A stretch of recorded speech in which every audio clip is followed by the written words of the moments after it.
Hey guys, welcome to the All Grandia review. This will be the first of many reviews that I will be doing as the days go by. Before we kick this thing off, I have some really good news for all you Grandia fans out there.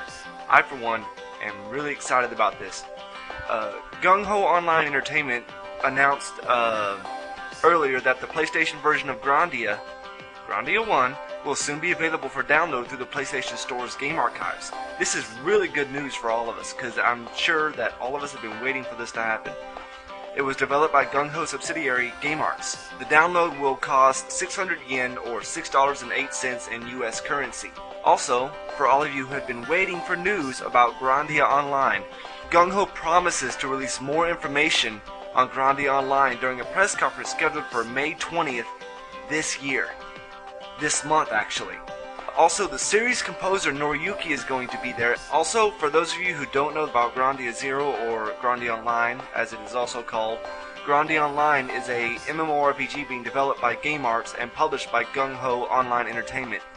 A monthly price has yet to be determined on Grandia Online, but the game itself is set within the world presented in the Grandia series of RPGs, in the age of Genesis, before the original Grandia story takes place, which will be very interesting to see. Anyway, let's go ahead and kick this review off. When you fly in the sky, simply divine your dream and leave your worries behind without imagination. Can you feel it tonight? The fire inside is burning. All you gotta do is break on through to make your wishes all come true. Amazing.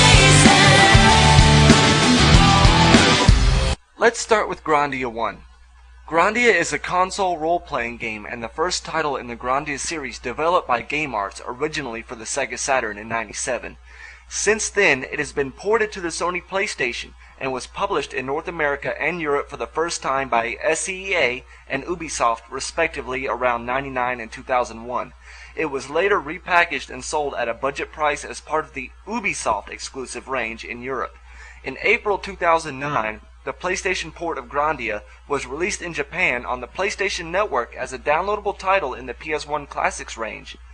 To celebrate an upcoming announcement for details regarding Grandia Online. Grandia is often compared with the Studio Ghibli anime film Laputa Castle in the Sky, released in '86. They share a very similar plot and their visual designs are also similar. Back in the heyday of Final Fantasy VII, Sega fans around the world hailed the coming of Grandia. Grandia is a role-playing masterpiece that delivers in all of the ways that really matter. While perhaps a little behind the technology curve, Grandia's innovation, atmosphere, and story make it one of the most noteworthy RPGs in recent memory. Grandia is more interesting, playable, and satisfying than most RPGs. To top it off, Grandia is an enormous game, requiring around 60 hours of playtime to complete. But what could keep a game so interesting for so long? 3 things. The story, the battle system, and the world itself. While the story isn't the most original in the world, it is well done, and like GameArts' flagship Lunar series, focuses on a handful of well-developed characters instead of on the fantastic events that surround them. The story has a charm and sense of wonder built in that makes you feel as though you've actually accomplished something upon reaching a new area, acting as a kind of pacing that rewards you for every advancement. As notable as this is, Grandia's battle system is what really makes this game shine. While many RPGs tend to string a story together with a series of battles that may or may not be fun, Grandia's battle and experience system is just about as fun and rewarding as it gets. Unlike many of today's customization-heavy RPGs, your party is determined by the story. While some would say this limits the customization of your experience, it forces you to get to know the characters that are so central to the story. Additionally, this lack of customization adds a level of familiarity with your characters, individual abilities, and strategies, something customization-heavy RPGs tend to ignore.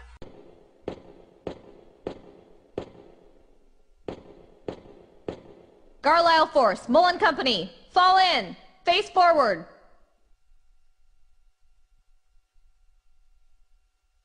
Salt Ruin Special Survey Team, roll call. Squad leaders, front and center. Sergeant Nana, leader of the Bloody Rose Squad reporting.